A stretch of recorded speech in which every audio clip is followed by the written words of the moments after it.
The central question on this appeal is the meaning of the terms woman and sex in the Equality Act 2010. Do those terms refer to biological women or biological sex? Or is a woman to be interpreted as extending to a trans woman with a gender recognition certificate? By that I mean a person born male who now possesses a gender recognition certificate amending her gender to female, and sex to be interpreted as including what I will refer to as certificated sex. The unanimous decision of this court is that the terms woman and sex in the Equality Act 2010 refer to a biological woman and biological sex.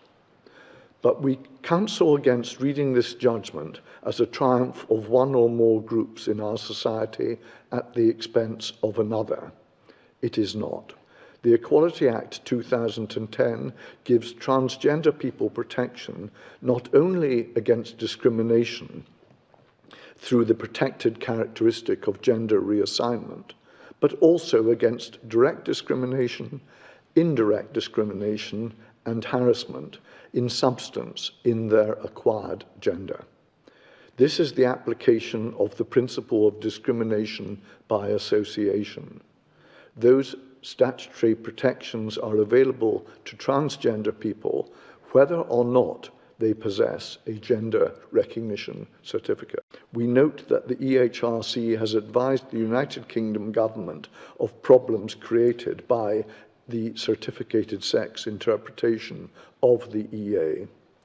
Those problems include several matters in the 9 points which we have described. In our view, the absence of coherence within the statute and the practical problems which arise demonstrate that that interpretation is not correct.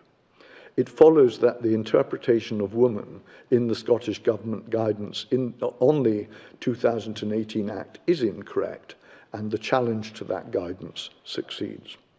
It also follows that the 2018 Act, correctly interpreted, is within the legislative competence of the Scottish Parliament. Finally, as I flagged up earlier, the correct interpretation of the EA as referring to biological sex does not cause disadvantage to trans people whether or not they possess a gender recognition certificate. Trans people have the rights which attach to the protected characteristic of gender reassignment. In addition, as we explain between paragraphs 248 and 263 of the judgment, they have protection against direct discrimination, harassment and indirect discrimination by association with members of the sex with which they identify. A trans woman can bring a claim alleging sex discrimination because she is perceived to be a woman or by her association with women.